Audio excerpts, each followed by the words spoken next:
Selamat datang pada video keempat saya dalam pembelajaran mikrotik. Pada kesempatan kali ini saya akan membahas materi tentang IP address dan subnetting. Di sini saya ada 7 poin yang akan saya bahas. Yang pertama ada pengenalan IP address dan subnetting.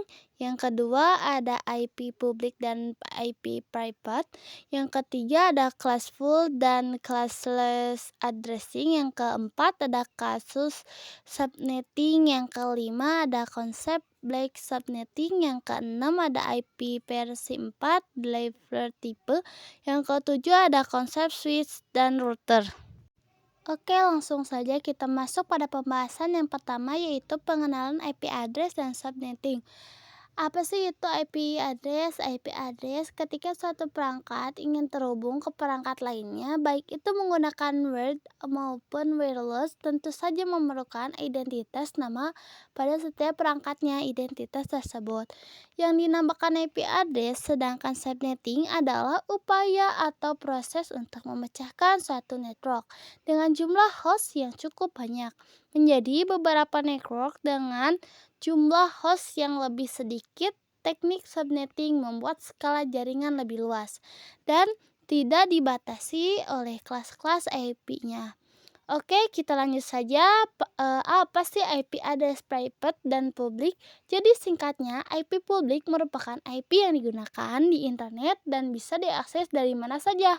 Jadi misalkan kalian mengakses Facebook dan YouTube dan sebagainya.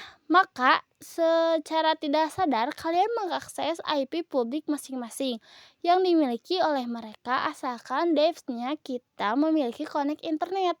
Kemudian apa sih IP private? IP private alamat yang bisa digunakan di dalam jaringan lokal dan tidak dapat diakses langsung dari internet ini.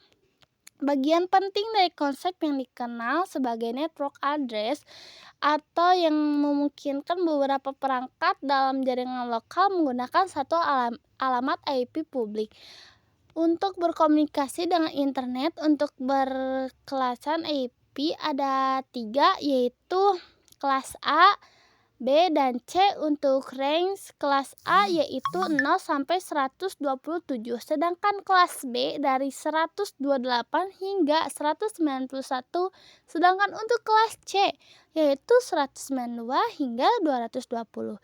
Jadi untuk kelas A subnet masknya yaitu 255.0.0.0, sedangkan kelas B yaitu 255.255, sedangkan kelas C yaitu 255.255.255.0.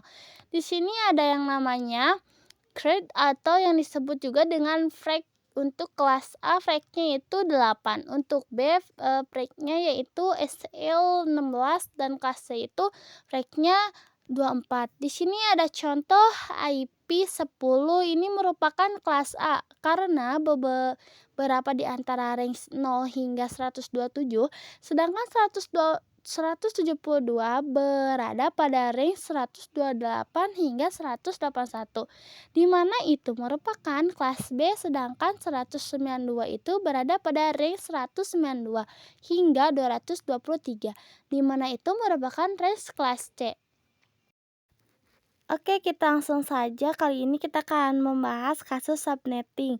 Misalkan kali ini kita akan memakai 100 host, kita tentukan prefixnya subnet smart total IP, IP network, broadcast, dan IP range.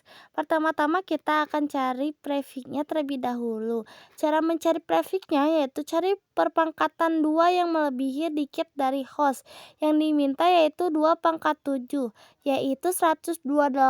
Jadi rumusnya yaitu 32 dikurangi 7 itu terdapat dari 2 pangkat 7. Jadi kita ambil 7-nya, jadi 32 kurangi 7 yaitu 25.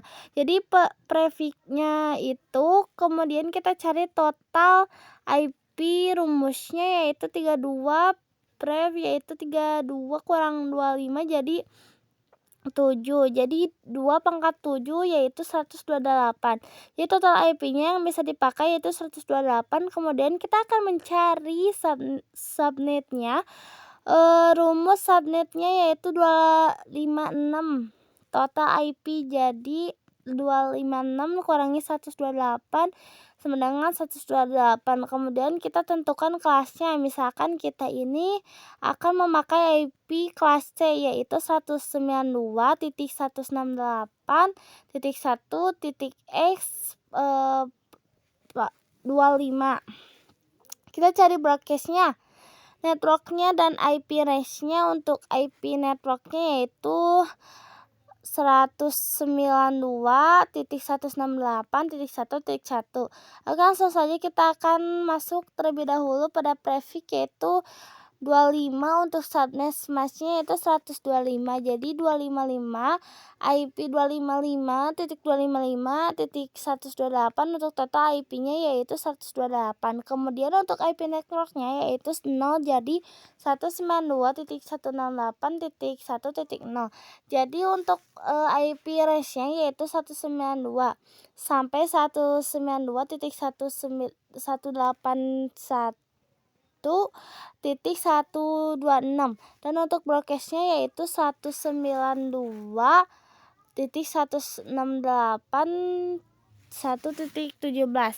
Oke, kita lanjut, kita masuk pada konsep blok subnet. Diibaratkan seperti ruangan, setiap blok subnetnya tidak bisa saling berkomunikasi. Jadi misalkan ada kelas A, B, dan C.